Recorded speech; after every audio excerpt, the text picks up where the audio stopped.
Hey guys, so this video will be talking about the bottom 5 core choices in ninth age.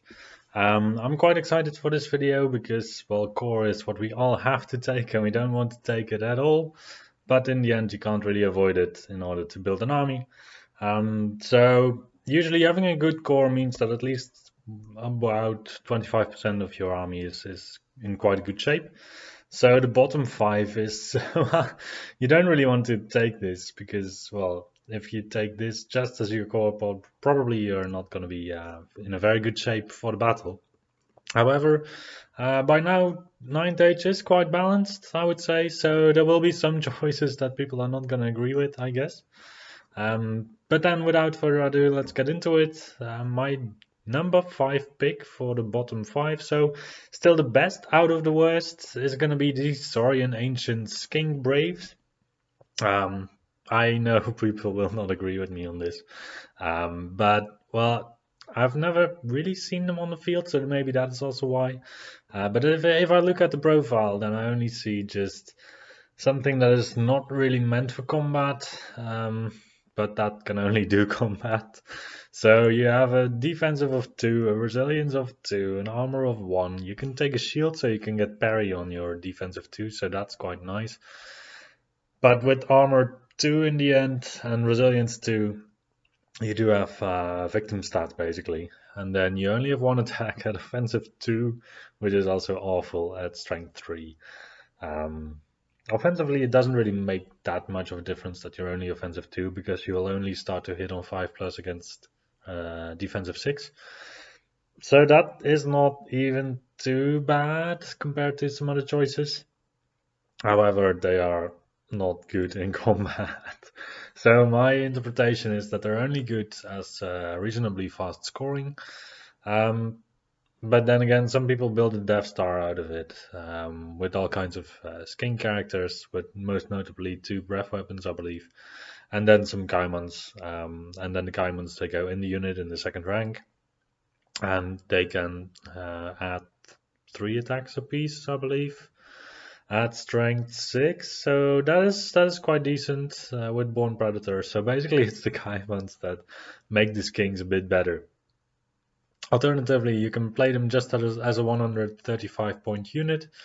In that case, they're quite cheap scoring. They have Advance 6, they have March 12. You can give them still Shield and Poison Javelin, so you have some poison in there. So if you fill up your entire core with these guys, it can even be quite okay because then you have like 4. I would just go for 4 blocks of Skink Braves then with Shield and Poison Javelin. You can only get 10 shots per unit, however. If you fill them 5 wide, you would have to go wider for more shots. But then again, out of the top 5 of bottom choices, this is still the best one. Then we go to the number 4 pick. This for me is going to be Empire of SONNSTAHL Light Infantry. I bet there's quite a lot of people out there that don't really like these guys because these guys shoot. That's the only thing they do, really. So, playing Empire myself, I always find that I really want these guys to work, and they work in one unit basically. Because if you want them to work, you basically want to get them a standard and a banner enchantment with the Marksman's Pennant, and the Marksman's Pennant gives you no modifier for stand and shoot. And then it's also going to be the unit that you put an order on every single turn to give them accurate. And then you have quite a decent unit because then you go up to 20 models. Then you have 20 shots, maybe with a champion with a repeater gun or a long rifle. They're both good options. And then you have about 20 shots that hit on 4 plus, and in the standard shoot they hit on 4 plus again.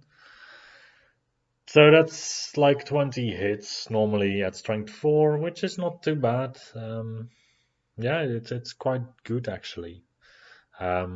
However, if you look on the other side of the coin, then you're paying 135 points for 10 punchback models. You pay 130 points extra for 10 extra models. So you're already at 265. If you don't give them any support, so no order, then you're going to hit on 5+ at long range, which is more than 12 inches or more than 15 inches for the crossbow. The crossbow still costs you 1 point per model, so that would increase your points to 85 points for the 20-man unit of crossbows. You cannot even fire from the 3rd rank because, well, you're just a support unit, so you need a parent unit nearby in order to be able to fire in 3 ranks.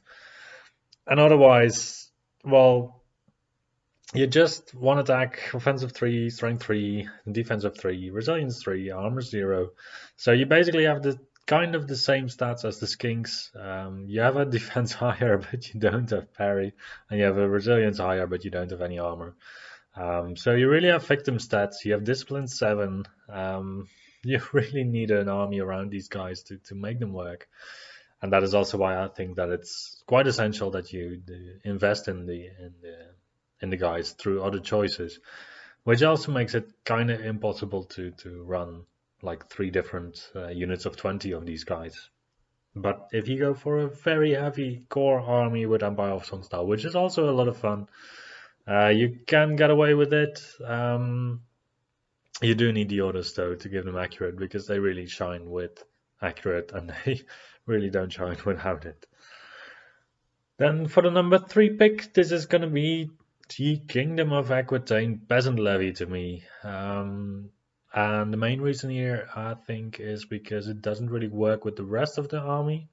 Like in some armies, this would be quite a decent choice. So, for example, in Dread Elves, I would really love to have some Peasant Levy, because then you can just put 60 models down. And then 60 models is going to cost you like 350 points. That is still on the higher side of the price range, I would say. However, with 60 models, you're going to be sure to be steadfast, except if you get a unit in the flank. But that's an anvil that doesn't do anything else than being an anvil. And I think that in general, this is also quite nice for Kingdom of Aquitaine. The only downside is that it bleeds combat resolution as nothing else. I mean, you have once again defensive 2, offensive 2. Offensive doesn't really matter here because you only have 1 attack at strength 3. If you go for halberds or spears, then your damage output just increases marginally. But then you lose the parry on your defensive stat. So you have parry with defensive 2, resilience 3, and effectively a 5-up armor save. Basically, this is the same kind of defense as the skinks, however, with a resilience more. And you have only advance 4 inches and march 6 inches.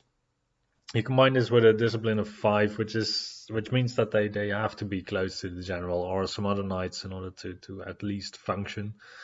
And then, yeah, you can push them forward and they will be an anvil. However, if you countercharge, then Kingdom of Aquitaine doesn't really gain a lot from these guys, because you already have like 3 ranks in your knight units. Maybe you drop to 2 ranks if you take some casualties. And if you drop to 2 ranks, then compared to the Peasant Levy, you're only gonna have like 1 rank less. So you lose 1 combat res compared to the Peasant Levy, if you got a big unit of them.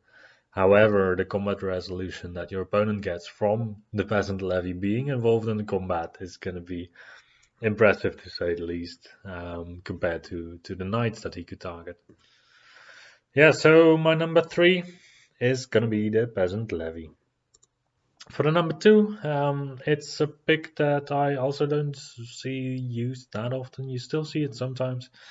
It's going to be the Warriors of the Dark Gods Barbarians. So within the Warriors of the Dark Gods part of the forum, everybody once in a while complains about Barbarians not working, basically. And the main reason why they don't work is a 25 by 25 millimeter base. Well, this is a legacy reason, and yeah, that there's nothing wrong with being on a 25 by 25 millimeter base if you have a decent model on it. And within the army, these guys are the guys that you take if you want ranks, basically. But by the time that you put a full unit together, so you're going to field them 5 wide, normally you're going to be 2.5 centimeters more wide than any other rank and file infantry unit of 5 wide because of the base. If you field a horde, then you're going to be 40 millimeters more wide than another 20 millimeter equivalent unit. So your footprint grows quite big quite quickly, and this is a bit of a double negative in the sense that it's negative in two ways. Because, well, not only your offensive output decreases with the bigger base size, but also it's easier to charge you and to get caught out in the open, and you just have a bigger footprint, so that's also not good. And yeah, you only have one attack at strength 4, so I did run them once with paired weapons with a Zealot's banner, and that actually didn't really work in a way that I thought it would, because I ran them in horde formation, and then in the end I was counting, how did I count? So you're playing them 8 wide, you have 2 attacks for the front rank, you have 2 attacks for the second rank. I also counted 2 attacks for the third rank, because I thought that the Zealot's banner gave you full support attacks, or 2 support attacks at least, for barbarians. But it's only for the second rank, so you only win 8 attacks with it. However, even with that unit, so I counted that I had 16 attacks per rank, which is a total of 48 attacks from the unit with a champion 49. Even that damage output was not impressive. Because with the 25 millimeter based horde, what you also encounter is that targets are just not wide enough for you to get enough guys in. So imagine that you're facing like a standard infantry 5 wide unit, then you're going to go in and you're going to align 4 of your guys with 5 of the enemy. You're going to be able to go to corner with 2 of you guys, so you only have 6 of them engaged in combat. And then you don't go to 49 attacks, you instead go to 36. So you lose out on a quarter of your damage output of your unit against the most common size of infantry in the game. And against cavalry, well, you have AP 0 on the unit, so you can try to do that. It's not worth it. It's just not worth it.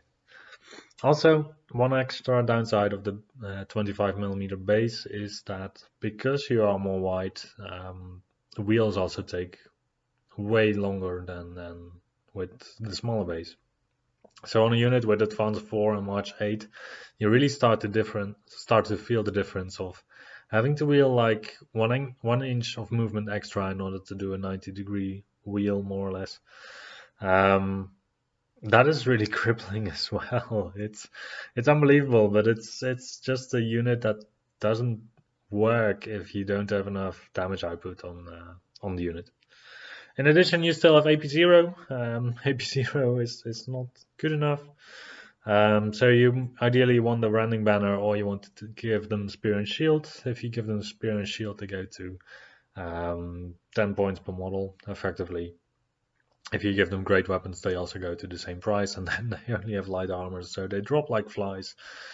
Still with Spear and Shield, they also drop like flies. So it's a bit of a cursed entry, I feel, because they can decrease the price every single time again, but I don't think it will ever go to a price where people start to take them for their combat power. The only way that I've seen them taken, and also I've taken them myself, is either at very small point games where you can just put 40 bodies on the table and give them great weapons and have a good time, or as mage bunkers basically, or scoring darts. So that is quite sad, but it's the reality. Then we go to the number 1 pick. So the worst core in the game to me is gonna be the Vampire Covenant zombies. Yeah, no, everybody takes them as a cheap wizard bunker, and that's it. Because Vampire Covenant plays wizards that are vulnerable, everybody plays a necromancer. There are people that don't play necromancers, but then they take Nosferatu, and then they have vampires instead that they don't want in combat. So then your zombies are going to be your vampire bunkers. I don't think I've ever saw a list without a necromancer or a Nosferatu guy. So you need a unit of zombies, basically, to put this guy in. You could also go for a cavalry-based unit, like something like Direwolves, and put your character in there. But yeah, it's still a good choice just as a wizard bunker. However, you don't want to play it as anything else. It's I once played a game where I put as many zombies on the board as I could, which is 320, because then we have the 4 units of 80 models, and it was horrific. They don't do anything. They really don't do anything. Because of offensive one, you already start to hit enemies on a 5+ when they have defensive 5. Defensive 5 is still kind of common. Defensive 1 is terrible. You don't have armor. You have resilience 3. Yeah, it doesn't get you anywhere. If your zombies go into combat, I have seen them win combats because enemies charged in fast cavalry and fluffed all of their attacks. Otherwise, you don't win combats. You just don't. You just say blah and that's it. So you take them basically as a wizard bunker, and everybody takes them, and that's it. It's a bit of a shame that there's no archetype within the Vampire Covenant book that focuses really on making zombies better. But I think that's also where UD comes in, and UD is more about the buffing up your undead troops, and vampires is more like about the individual character of the vampire type models, I believe. Even though Lamia gives you offensive, defensive 6.